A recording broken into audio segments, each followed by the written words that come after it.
Hello മക്കളെ, അപ്പോൾ നമ്മുടെ കഴിഞ്ഞ കാലത്തെ USS എക്സാം ഒക്കെ നമ്മുടെ ചേച്ചിമാരും ചേട്ടന്മാരൊക്കെ അടിച്ചു പൊളിച്ച് എഴുതി അവരൊക്കെ ഇപ്പോൾ 8ാം ക്ലാസ്സിലൊക്കെ എത്തി സൂപ്പറായിട്ടിരിക്കുകയാണ് അല്ലേ. അപ്പോൾ ഇനി നെക്സ്റ്റ് നിങ്ങളാണ് അല്ലേ. അപ്പോൾ നിങ്ങൾ ഒരുപാട് പേര് ഡ്രീം ചെയ്തിരിക്കുന്ന ഒരു സംഭവമായിരിക്കും അല്ലേ നമ്മുടെ USS സ്കോളർഷിപ്പ് എന്ന് പറയുന്നത്. അപ്പോൾ ഈ ഒരു ഏജിൽ നിങ്ങൾക്ക് നേടാൻ പറ്റിയ ഒരു ബിഗ്ഗസ്റ്റ് അച്ചീവ്മെൻറ്റ് തന്നെയാണ് നമ്മുടെ USS സ്കോളർഷിപ്പ് എന്ന് പറയുന്നത്. ആൻഡ് അതിനെ പേടിയോട് കാണുന്ന ഒരുപാട് പേരുണ്ടാവും അല്ലേ. അപ്പോൾ നിങ്ങൾ ഒട്ടും പേടിക്കേണ്ട ആവശ്യമില്ല. USS എക്സാം എന്ന് പറഞ്ഞാൽ അങ്ങനെ നമുക്ക് എന്താ പറയുക തീരെ കിട്ടില്ല, നമ്മളെ കൊണ്ടൊന്നും പറ്റില്ല എന്നൊന്നും തോന്നുന്ന ഒരു എക്സാം ഒന്നുമല്ല. നമ്മൾ കറക്റ്റായിട്ട് അതിൻ്റെതായ ഒരു നാക്കിൽ നമ്മളത് പഠിക്കുകയാണെന്നുണ്ടെങ്കിൽ ഈസി ആയിട്ട് നമുക്ക് നേടിയെടുക്കാൻ പറ്റുന്ന ഒരു സംഭവം മാത്രമേ ഉള്ളൂ നമ്മുടെ USS എന്ന് പറയുന്നത്. അപ്പോൾ നിങ്ങളുടെ കഴിഞ്ഞ കൊല്ലത്തെ ചേച്ചിമാരും ചേട്ടന്മാരൊക്കെ അടിപൊളിയായിട്ടാണ് അത് മാത്രം പഠിച്ച് നമുക്ക് കഴിഞ്ഞ വർഷത്തെ, അതായത് ഈ വർഷം തുടക്കത്തിൽ കഴിഞ്ഞ വർഷത്തെ 7ാം ക്ലാസ്സുകാർക്ക് എത്ര പേർക്കാണ് നമ്മുടെ എക്സാം വിന്നറിൽ നിന്ന് പഠിച്ചിട്ട് USS കിട്ടിയതെന്നറിയോ? Yes, 767 students and still responses വന്നുകൊണ്ടിരിക്കുകയാണ്. ഓക്കെ, അപ്പോൾ ഇത്രയും പേർക്കാണ് നമ്മുടെ USS സ്കോളർഷിപ്പ് കിട്ടിയിട്ടുണ്ടായിരുന്നത്. സോ ഇതൊന്നും നമുക്ക് പോസിബിൾ അല്ലാത്ത ഒരു കാര്യമല്ല അല്ലേ. അപ്പോൾ നമ്മൾ അത്രയും, അതായത് ഒരുപാട് ക്വസ്റ്റ്യൻ പേപ്പേഴ്സും ഒരുപാട് മോഡൽ പേപ്പേഴ്സും ഒക്കെ റെഫർ ചെയ്തിട്ട് ഒക്കെ അത്രയും എക്സ്പീരിയൻസ് ഉള്ള ഫാക്കൽറ്റീസാണ് നിങ്ങളുടെ അടുത്തേക്ക് വരുന്നത്. സോ നിങ്ങൾക്ക് എല്ലാ ക്വസ്റ്റ്യൻസും ഓരോ ക്ലാസ്സുകളിലാക്കി നിങ്ങൾക്ക് പറഞ്ഞു തരുമ്പോൾ അത് കറക്റ്റായിട്ട് നിങ്ങൾ ഫോളോ ചെയ്യുകയാണെങ്കിൽ ലാസ്റ്റ് നെക്സ്റ്റ് ഇയർ ഇങ്ങനെ ഒരു കണക്ക് വരുമ്പോൾ അതിനകത്ത് നിങ്ങളും ഒരാളായിട്ട് എന്തായാലും മിസ്സിന് ഉറപ്പ് പറയാൻ വേണ്ടി പറ്റും. ഓക്കെ, അപ്പോൾ കുറച്ച് പേരുടെ ഫോട്ടോസ് മിസ് കാണിച്ചു തരാം. ഓക്കെ, ബാക്കിയുള്ളവരും ഇനിയും ഉണ്ട്. മൊത്തം മിസ്സിന് ഇവിടെ വെക്കാൻ പറ്റാത്തതുകൊണ്ട് കുറച്ച് പേരുടെ ഫോട്ടോസ് മിസ് കാണിച്ചു തരാം. അപ്പോൾ ബാക്കിയുള്ളവരൊന്നും വിഷമിക്കേണ്ട കേട്ടോ. അപ്പോൾ എല്ലാവരുടെ ഫോട്ടോസും ഒക്കെ ഉണ്ട്. അപ്പോൾ നിങ്ങൾക്ക് ജസ്റ്റ് കാണിച്ചു തരാൻ വേണ്ടി കുറച്ച് പേരെ മിസ് ഇവിടെ വെച്ചതാണ്. Okay, ready? യെസ്. അപ്പോൾ USS സ്കോളർഷിപ്പ് എക്സാം എഴുതാൻ വേണ്ടി നിങ്ങൾക്ക് എന്ത് യോഗ്യതയാണ് വേണ്ടത്, അഥവാ എലിജിബിലിറ്റി എന്താണ് എന്ന് ചോദിക്കുകയാണെങ്കിൽ എലിജിബിലിറ്റി എന്ന് പറയുന്നത് കേരളത്തിലെ ഗവൺമെൻറ് അഥവാ എയ്ഡഡ് അഥവാ അംഗീകാരമുള്ള അൺഎയ്ഡഡ് വിദ്യാലയങ്ങളിലായിരിക്കണം നിങ്ങൾ 7ാം ക്ലാസ്സിൽ പഠിക്കുന്ന ഒരു കുട്ടിയായിരിക്കണം. ആൻഡ് നിങ്ങളെ തിരഞ്ഞെടുക്കുന്നത് എന്തിൻ്റെ ബേസിസിലാണെന്ന് വെച്ച് കഴിഞ്ഞാൽ, അതായത് നമ്മുടെ 7ാം ക്ലാസ്സിലെ 2ാം ടേം, ഫസ്റ്റ് ടേം എക്സാം കഴിഞ്ഞല്ലേ, ഇനി അടുത്ത ടേം സെക്കൻഡ് ടേം എക്സാം നിങ്ങൾക്ക് ക്രൂഷ്യലാണ്. എന്തുകൊണ്ടാണ്? അതിൻ്റെ മാർക്ക് അനുസരിച്ച് നമ്മളെ ഈ USS എക്സാം എഴുതാൻ പറ്റുന്നവരാണോ അല്ലയോ എന്ന് ജഡ്ജ് ചെയ്യുന്നത്. ഓക്കെ, അപ്പോൾ 2ാമത്തെ ടേം എക്സാമിൽ നമുക്ക് എന്ത് വേണം? നമുക്ക് 2 മാനദണ്ഡങ്ങളായിട്ടാണ്, അഥവാ 2 ക്രൈറ്റീരിയകളായിട്ടാണ് നമ്മൾ സെലക്ട് ചെയ്യുന്നത്. സോ 2ാമത്തെ ടേമിൽ എല്ലാ വിഷയങ്ങൾക്കും നിങ്ങൾക്ക് A ഗ്രേഡ് ഉണ്ടെങ്കിൽ എന്തായാലും നിങ്ങൾക്ക് സെലക്ഷൻ കിട്ടും. അതായത് ഭാഷാ വിഷയങ്ങൾ, ലാംഗ്വേജസും അതേപോലെ തന്നെ സയൻസ് സബ്ജക്ട്സിലും നിങ്ങൾക്ക് A ഗ്രേഡ് ഉണ്ടെങ്കിൽ നിങ്ങൾക്ക് സുഖമായിട്ട് നമുക്ക് USSനുള്ള എലിജിബിലിറ്റി നിങ്ങൾ പാസ്സാവും.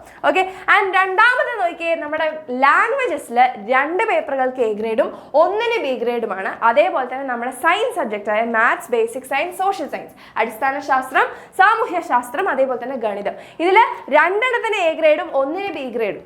പക്ഷേ ഈ ഒരു 2ാമത്തെ ക്രൈറ്റീരിയ എന്ന് പറയുന്നത് നമ്മുടെ കലാ കായിക പ്രവൃത്തി പരിചയ അതേപോലെയുള്ള എന്താ പറയുക വിദ്യാരംഗ മേളകളിലൊക്കെ പങ്കെടുത്ത് അതിൽ പ്രൈസ് കിട്ടിയ ആൾക്കാർക്കാണ് നമ്മുടെ 2ാമത്തെ ക്രൈറ്റീരിയ എന്ന് പറയുന്നത് ആപ്ലിക്കബിൾ ആയിട്ട് വരുന്നത്. Okay, ready? യെസ്. അതേപോലെ തന്നെ എന്താണ് നമ്മുടെ USS എക്സാമിൻ്റെ സിലബസ്? ഓക്കെ, ഇത് നിങ്ങൾ ഒട്ടും പേടിക്കേണ്ട ഒരു ആവശ്യമില്ല. ഇത് മിസ് ഇവിടെ വെച്ചു എന്ന് മാത്രമേ ഉള്ളൂ. കാരണം ഈ ഒരു സിലബസ് എന്തൊക്കെ നിങ്ങൾക്ക് ആവശ്യമുണ്ടോ അത് മൊത്തം നമ്മുടെ ഇവിടെയുള്ള എല്ലാ എക്സാം, നിങ്ങളുടെ മുന്നിലേക്ക് വരുന്ന എല്ലാ എക്സാമിനും ഫാക്കൽറ്റീസ് നിങ്ങൾക്ക് അത് പക്കയാക്കി തരുന്നതായിരിക്കും. അതിൽ മിസ്സിൻ്റെ ഗ്യാരണ്ടിയാണ്. ഓക്കെ, അതുകൊണ്ട് തന്നെയാണ് നമുക്ക് കഴിഞ്ഞ വർഷം അത്രയും ഒരു അടിപൊളി റിസൾട്ട് ഉണ്ടായത്. ഓക്കെ, നമുക്ക് USS പരീക്ഷയ്ക്ക് 2022 ഇത് കഴിഞ്ഞ കൊല്ലത്തെ പ്രോസ്പെക്ടസ് ആയതുകൊണ്ടാണ് നമുക്ക് ഈ ഒരു ഇയർ വരുന്നത്. ഇക്കൊല്ലത്തെ പ്രോസ്പെക്ടസ് വരുന്നുള്ളൂ. Okay, ready? അപ്പോൾ ഈ ഒരു വർഷത്തെ, അതായത് നിങ്ങളുടെ ഈ ഒരു അധ്യയന വർഷത്തെ അക്കാഡമിക് ഇയറിലെ 7ാം ക്ലാസ്സിലെ മുഴുവൻ പാഠഭാഗങ്ങളും ഉൾപ്പെടുത്തിയ രീതിക്കാണ് നമ്മുടെ സിലബസ് വരുന്നത്. ആൻഡ് 7ാം ക്ലാസ് വരെ കുട്ടി നേടിയെടുത്തിരിക്കുന്നത് നിങ്ങൾ ബുക്കിൽ നിന്ന് പഠിച്ചത് മാത്രമല്ല, നിങ്ങളുടെ ആശയങ്ങൾ, ധാരണകൾ, ശേഷികൾ, മനോഭാവതലം ഇതൊക്കെ പരിഗണിച്ചുകൊണ്ടായിരിക്കും നമ്മുടെ എക്സാംസ് ഉണ്ടാവുക കേട്ടോ. അപ്പോൾ പരീക്ഷയുടെ വസ്തുനിഷ്ഠതയും, അതായത് ഒബ്ജക്ടിവിറ്റി ആൻഡ് റിലയബിലിറ്റി, നമുക്ക് വിശ്വസ്തതയും അതേപോലെ തന്നെ നമ്മുടെ വസ്തുനിഷ്ഠതയും ഒക്കെ നിലനിർത്തുന്നതിനായി നമുക്ക് ബഹുവികൽപ്പ ചോദ്യങ്ങൾ അഥവാ നമ്മുടെ മൾട്ടിപ്പിൾ ചോയ്സ് ഐറ്റംസ് ആയിട്ടുള്ള ടെസ്റ്റ് ക്വസ്റ്റ്യൻസ് ആയിരിക്കും നിങ്ങൾക്ക് ഉണ്ടാവുക. Okay, ready? യെസ്. ആൻഡ് എങ്ങനെയാണ് നമ്മുടെ എക്സാം സ്ട്രക്ചർ, അതായത് USS എക്സാം സ്ട്രക്ചർ എങ്ങനെയാണ്? 2 പേപ്പറുകളാണ് നിങ്ങൾക്ക് ഉണ്ടാവുക. പേപ്പർ 1 ഉണ്ടാവും, പേപ്പർ 2 ഉണ്ടാവും. ഓക്കെ, അപ്പോൾ അതിൽ പേപ്പർ 1 നമുക്ക് എങ്ങനെയാണ് വരുന്നത് നോക്കിയാൽ USS പരീക്ഷയ്ക്ക് 2 പേപ്പറുകൾ ഉണ്ടായിരിക്കും. അതിൽ പേപ്പർ 1 എന്ന് പറഞ്ഞാൽ ഒന്നാം ഭാഷ ആൻഡ് ഗണിതം. ഇതിലും 3 പാർട്ടുകളായിട്ട് തിരിച്ചിരിക്കുകയാണ്. ഫസ്റ്റ് പേപ്പറിനെ 3 പാർട്ടുകളായിട്ട് തിരിച്ചിരിക്കുകയാണ്. അപ്പോൾ നമ്മുടെ പാർട്ട് എയിൽ എന്താണ്? ഒന്നാം ഭാഷ, AT മലയാളം, കന്നഡ, തമിഴ്, അറബി, ഉറുദു, സംസ്കൃതം എല്ലാം പഠിക്കണോ? വേണ്ട, നിങ്ങളുടെ സബ്ജക്റ്റ് ഏതാണോ അത് നോക്കിയാൽ മതി. ഓക്കെ, പാർട്ട് ബി ഒന്നാം ഭാഷ, BT മലയാളം, കന്നഡ, തമിഴ്. നിങ്ങൾ മലയാളം ആണെങ്കിൽ മലയാളം നോക്കിയാൽ മതി. ഓക്കെ, പാർട്ട് സി നമ്മുടെ ഗണിതം. ഓക്കെ, അപ്പം മാത്സ് വരുന്നത് നമ്മുടെ ലാംഗ്വേജിൻ്റെ കൂടെ പേപ്പർ 1 ഓക്കെ, അതിനുശേഷം പേപ്പർ 2 നമ്മുടെ മെയിൻ ആൾക്കാർ മൊത്തം വരുന്നത് അല്ലേ? ആരാണ്? നമ്മുടെ ഇംഗ്ലീഷ്, ശാസ്ത്രം ആൻഡ് സാമൂഹ്യ ശാസ്ത്രം. Okay, ready? ഇതിനും എന്തുണ്ട്? നമുക്ക് ABC എന്ന് പറഞ്ഞ് 3 പാർട്ടായിട്ടാണ് ഉള്ളത്. ഓക്കെ, അപ്പോൾ പാർട്ട് എയിൽ നമുക്ക് ഇംഗ്ലീഷ് ആണ് വരുന്നത്, പാർട്ട് ബിയിൽ അടിസ്ഥാന ശാസ്ത്രം ആൻഡ് പാർട്ട് സിയിൽ സാമൂഹ്യ ശാസ്ത്രം. ആൻഡ് ഇതിൽ നിങ്ങൾ നോട്ട് ചെയ്യേണ്ട വേറൊരു കാര്യം, നമ്മുടെ ഗണിതം അഥവാ നമ്മുടെ മാത്സിൻ്റെ കൂടെയാണ് നമുക്ക് മെൻ്റൽ എബിലിറ്റി ക്വസ്റ്റ്യൻസും കാര്യങ്ങളൊക്കെ വരുന്നത്. Okay, ready? യെസ്. അതേപോലെ മാർക്കിംഗ് സ്കീം എന്താണ്? അപ്പോൾ നമ്മുടെ പാർട്ട് 1 പേപ്പറിൽ അഥവാ ഒന്നാം പേപ്പറിൽ നമുക്ക് 50 ക്വസ്റ്റ്യൻസ് ആണ് ഉണ്ടാവുക. ഓക്കെ, 50 ചോദ്യങ്ങൾ ഉണ്ടായിരിക്കും. അപ്പോൾ പാർട്ട് എയിൽ ഒന്നാം ഭാഷ ATയിൽ ആകെ 15 ചോദ്യങ്ങളാണ് ഉണ്ടാവുക. എല്ലാ ചോദ്യങ്ങൾക്കും നമ്മൾ ഉത്തരം എഴുതണം. ഓക്കെ, 15 ക്വസ്റ്റ്യൻസ് ഉണ്ടാവും. All 15 should be answered. Okay, ready? And part ബിയിൽ നമുക്ക് ഒന്നാം ഭാഷ BTയിൽ ആകെ 15 ചോദ്യങ്ങളായിരിക്കും ഉണ്ടാവുക. അതിനകത്ത് ശരിയായ ഉത്തരം എഴുതിയ 10 ചോദ്യങ്ങളുടെ ഉത്തരങ്ങൾ മാത്രമേ നമുക്ക് ആവശ്യമുള്ളൂ. ഓക്കെ, അപ്പോൾ നിങ്ങൾക്ക് 15 എണ്ണത്തിൽ 10 എണ്ണം കറക്റ്റ് ആക്കിയാൽ മതി.